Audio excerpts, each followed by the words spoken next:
Hi friends, स्वागत है आप सभी की आपकी ही अपनी यूट्यूब चैनल ट्यूटोरिंग क्लासेस में। आज की इस वीडियो में हम लोग 9th साइंस के मॉडल सेट 1 करने वाले हैं।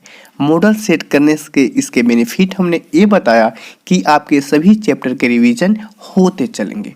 तो आइए शुरू करते हैं। वीडियो बड़ा ही इंटरेस्टिंग और हेल्पफुल होने वाला है। यदि आप इस चैनल पे पहली बार हैं तो अभी चैनल को सब्सक्राइब करके बेल आइकन को दबा दें, जिससे कि प्रत्येक वीडियो को नोटिफिकेशन मिलता रहे। आइए क्वेश्चन की शुरुआत करते हैं। आपके एग्जाम में टोटल 80 ऑब्जेक्टिव क्वेश्चन आएंगे, लेकिन आपको मात्र 40 क्वेश्चन ही बनाना है जो एक एक नंबर का होगा। और जो प्रैक्टिकल वाले सब्जेक्ट नहीं हैं, जैसे हिंदी हो गया, संस्कृत हो गया, मैथ हो गया, इस सब में आपको 100 ऑब्जेक्टिव आएंगे और आपको ओनली 50 ऑब्जेक्टिव का ही आंसर देना है। तो बड़ी ही अच्छे तरीके से आपको देखना होगा। और आपके 9th के जो एग्ज़ाम होंगे टोटल 10th पैटर्न के अनुसार ही होंगे। आपको भी OMR सीट मिलेगा भरने के लिए, तो थोड़ा सा अवेयरनेस जो भी है उसको ध्यान से देखिए। आइए बड़ी ही अच्छे तरीके से इसका हम लोग देखेंगे। फटाफट हम लोग उसका रिवीजन करते चलेंगे। आइए, हमारे पास फर्स्ट क्वेश्चन है, निम्न में से कौन पदार्थ है? मतलब 3 गो पदार्थ नहीं है और एक पदार्थ है। तो गंध, स्लेट, घृणा ये पदार्थ नहीं है, लेकिन कुर्सी जो है पदार्थ है। पहला का बी ऑप्शन सही है। क्वेश्चन नंबर सेकेंड, हमें गर्मियों में किस प्रकार के कपड़े पहनने चाहिए? तो गर्मी में हमें हल्के रंग के सूती कपड़े पहनने चाहिए। दूसरा का ए ऑप्शन सही है। नेक्स्ट क्वेश्चन है, किस पदार्थ का घनत्व सबसे अधिक होता है? तो लोहा का घनत्व सबसे अधिक होता है। तीसरा का सी ऑप्शन सही है। क्वेश्चन नंबर 4, पदार्थ बने होते हैं। पदार्थ जो होते हैं अति सूक्ष्म कोणों से मिलके बने होते हैं, इसलिए 4 का सही ऑप्शन क्या हो जाएगा? बी हो जाएगा, कोणों से मिलके बने हैं। क्वेश्चन नंबर 5 देखिए, बिलियन क्या है? बिलियन जो है एक प्रकार का मिश्रण है।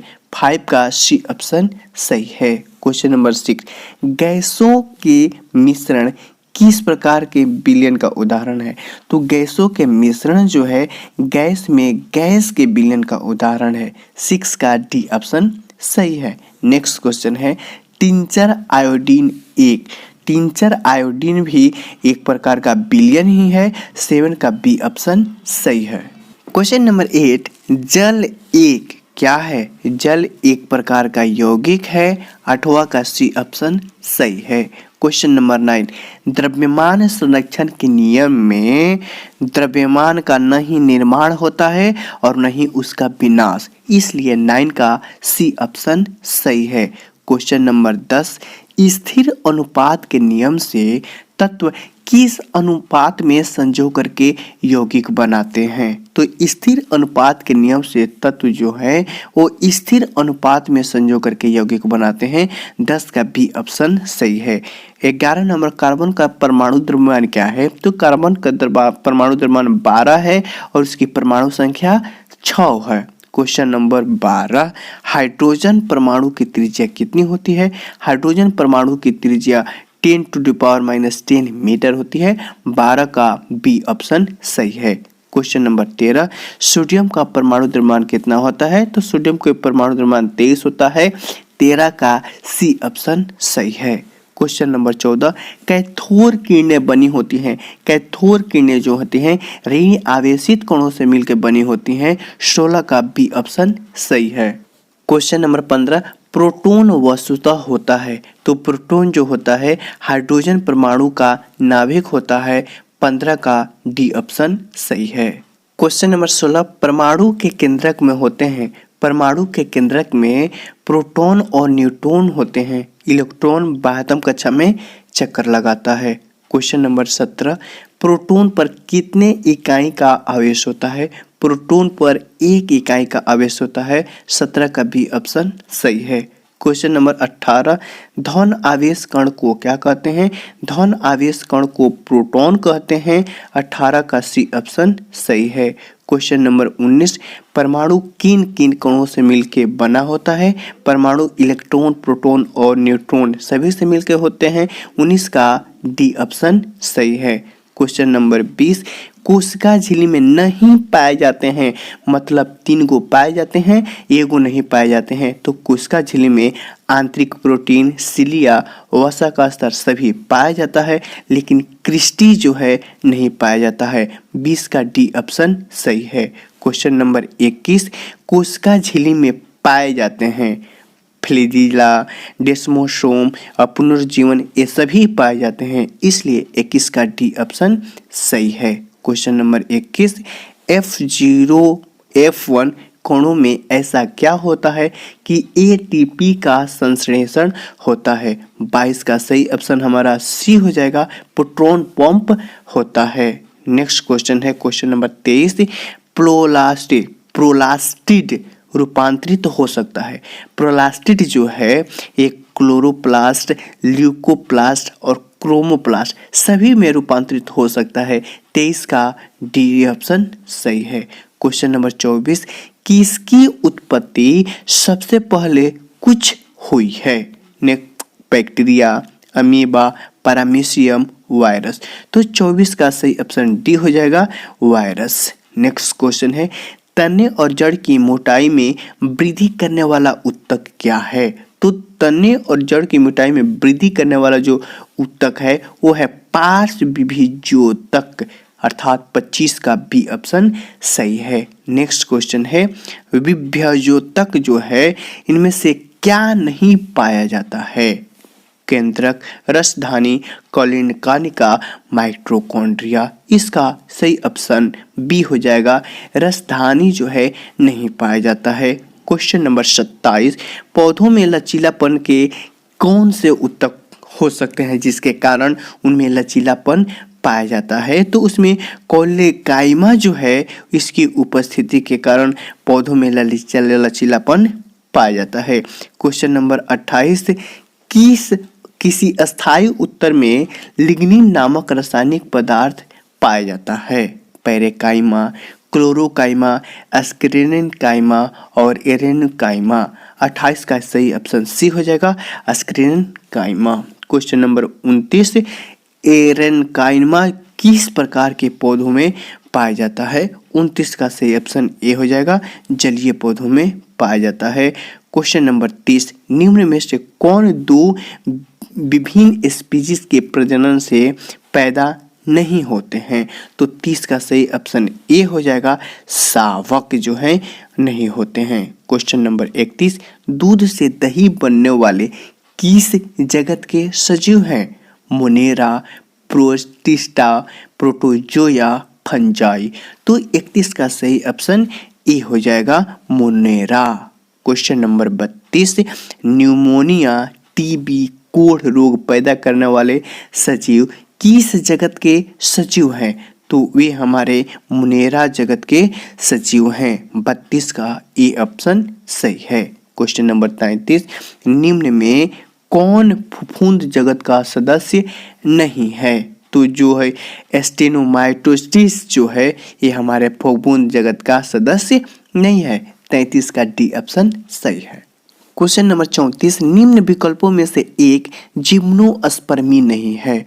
तो सिकाडोस्पिडा, कोनिरोस्पिडा और नेटाप्टिरा जो है ये हमारे जिम्नोस्पर्मी के सदस्य हैं, लेकिन डी ऑप्शन द्विबीजपत्री जो है ये हमारा जिम्नोस्पर्मी के सदस्य नहीं है। क्वेश्चन नंबर 35, यदि किसी वस्तु द्वारा तय की गई दूरी समय के अनुक्रमानुसार पाई जाती है तो यह क्या कहा जाता है कि वस्तु जो है वो हमारा एक समान चाल से चल रही है? 35 का भी ऑप्शन सही है। क्वेश्चन नंबर 36, यदि किसी वस्तु द्वारा तय की गई दूरी समय के वर्ग के अनुक्रमानुपाती है तो हम कह सकते हैं कि वस्तु का त्वरण अचर है। 36 का सी ऑप्शन सही है। क्वेश्चन नंबर 37, त्वरण का एसआई मात्रक क्या होता है? त्वरण का एसआई मात्रक मीटर पर स्क्वायर सेकेंड होता है। 37 का बी ऑप्शन सही है। 38, किसी समय अंतराल में विस्थापन का परिमाप उस समय अंतराल में वस्तु द्वारा तय की गई दूरी से कम हो सकता है। 38 का डी ऑप्शन सही है। क्वेश्चन नंबर 39, वेग परिवर्तन की दर को हम लोग त्वरण कहते हैं। 39 का सी ऑप्शन सही है। 40, चाल किस प्रकार की राशि है? तो 40 का सही ऑप्शन बी हो जाएगा। चाल जो है अदिश राशि है। सदिश और अदिश में आपके सब्जेक्टिव डिफरेंस भी पूछे जाते हैं, तो थोड़ा फोकस कीजिएगा, उसको भी देख लीजिएगा। क्वेश्चन नंबर 41, न्यूटन का मात्रक क्या है? न्यूटन का मात्रक बल है। 41 का सही ऑप्शन बी हो जाएगा, यानी बल का मात्रक क्या होता है? न्यूटन होता है। क्वेश्चन नंबर 42, यदि किसी वस्तु पर कोई बाह्य बल लग रहा है तो वह बल की दिशा में त्वरित हो जाती है। इस प्रकार जो उत्पन्न त्वरण होता है वो वस्तु पर जो बल लग रहा है उसके समानुपाती होता है। 42 का ए ऑप्शन सही है। क्वेश्चन नंबर 43, यदि किसी वस्तु की गति त्वरित होती है तो इसका सही आंसर है उस पर जो सदैव बल कोई कार्य कर रहा है, तभी तो वस्तु की त्वरित हो रही है। क्वेश्चन नंबर 44, जड़त्व का गुण क्या है? 44 का सही ऑप्शन ए है कि प्रत्येक वस्तु में होता है। जड़त्व जो है कम हो ज़्यादा हो वो सब में होता है। 44 का ए ऑप्शन सही है। क्वेश्चन नंबर 45, यदि दो वस्तुएं हैं, ए का वजन 6 kg है और बी का वजन 34 kg है, तो पूछा गया है ए का जड़त्व बी से अधिक होगा? ए तो होगा नहीं, ए का वजन खुद कम है। इसका सही आंसर बी हो जाएगा। बी का जड़त्व जो है ए से अधिक होगा। क्वेश्चन नंबर 46, न्यूटन के गति के तीसरे नियम के अनुसार क्रिया तथा प्रतिक्रिया से संबंध क्या है? 46 का सही ऑप्शन सी हो जाएगा। सदैव भिन्न भिन्न वस्तुओं पर लगे होना चाहिए। 46 का सही ऑप्शन सी है। क्वेश्चन नंबर 47, गुरुत्वीय त्वरण का मान सभी स्थानों पर बराबर होता है। पृथ्वी पर सभी जगह बराबर होता है। पृथ्वी के अक्षांश पर निर्भर करता है। चंद्रमा पर अधिक होता है क्योंकि उसका व्यास कम है। इसका सही ऑप्शन हमारा बी हो जाएगा। पृथ्वी पर सभी जगह बराबर होता है। क्वेश्चन नंबर 48, किसी वस्तु का भार उस वस्तु में पदार्थ के गुरुत्व पर निर्भर करता है, उनके जड़त्व को दर्शाता है, उसके द्रव्यमान के बराबर होता है, पृथ्वी द्वारा उस पर लगे आकर्षण बल के बराबर होता है। 48 का सही ऑप्शन डी हो जाएगा। क्वेश्चन नंबर 49, किसी वस्तु का चंद्रमा पर भार पृथ्वी के भार का 1/6 गुना होता है। 49 का सही ऑप्शन डी हो जाएगा।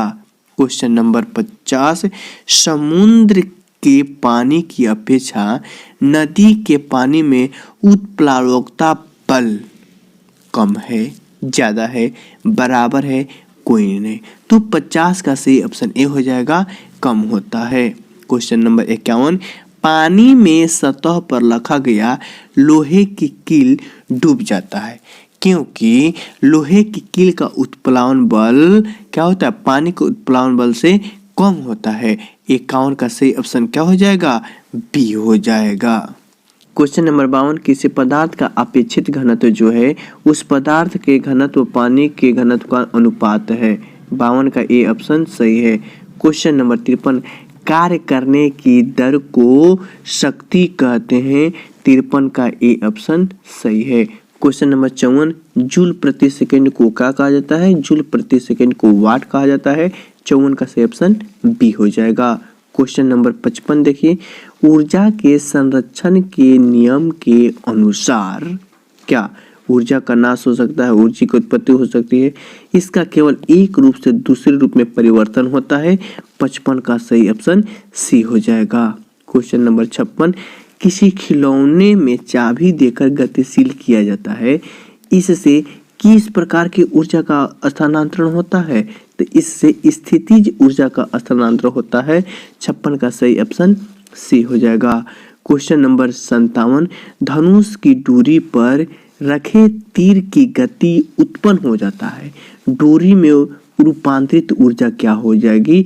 इसका सही आंसर क्या हो जाएगा? सी, स्थितिज ऊर्जा हो जाएगी। क्वेश्चन नंबर 58, अगर एम बल F सेकेंड में संपादित हो तो शक्ति का मान W/F होगा। 58 का सही ऑप्शन डी हो जाएगा। क्वेश्चन नंबर 59, ध्वनि तरंगे बनती हैं तो ध्वनि तरंगे जो हैं संपीड़न और विरलन से बनती हैं। 59 का सी ऑप्शन सही है। मृदु ध्वनि का आयाम क्या होता है? मृदु ध्वनि का आयाम जो है कम होता है। 60 का सही ऑप्शन बी हो जाएगा। क्वेश्चन नंबर 61, अनेक आवृत्तियों के मिश्रण से उत्पन्न ध्वनि को हम लोग स्वर कहते हैं। 61 का ए ऑप्शन सही है। क्वेश्चन नंबर 62, आवृत्ति का एसआई मात्रक क्या होता है? आवृत्ति का एसआई मात्रक किलोमीटर पर सेकेंड होता है। क्वेश्चन नंबर 63, किसी स्रोत की आवृत्ति उच्च हो तो ध्वनि का त्वरण उच्च होगा, तारत्व निम्न होगा, ध्वनि का आवर्त काल अधिक होगा। इसका सही ऑप्शन क्या हो जाएगा? तारत्व जो है वो क्या होगा? उच्च होगा। क्वेश्चन नंबर 64, ध्वनि तरंगे अनुदैर्ध्य होती हैं।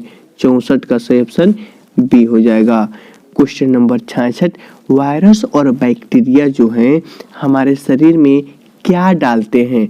वायरस और बैक्टीरिया जो है हमारे शरीर में एंटीजन डालते हैं। 65 का ए ऑप्शन सही है। 66, एंटीबॉडी का निर्माण किस कोशिका के द्वारा होता है? एंटीबॉडी का निर्माण लिम्फोसाइट्स के कोशिका के द्वारा होता है, अर्थात कि 66 का सही ऑप्शन सी हो जाएगा। क्वेश्चन नंबर 67, एंटीजन के विरुद्ध हमारा शरीर क्या बनाता है? तो हमारा शरीर एंटीजन के विरुद्ध एंटीबॉडी बनाता है। 67 का बी ऑप्शन सही है।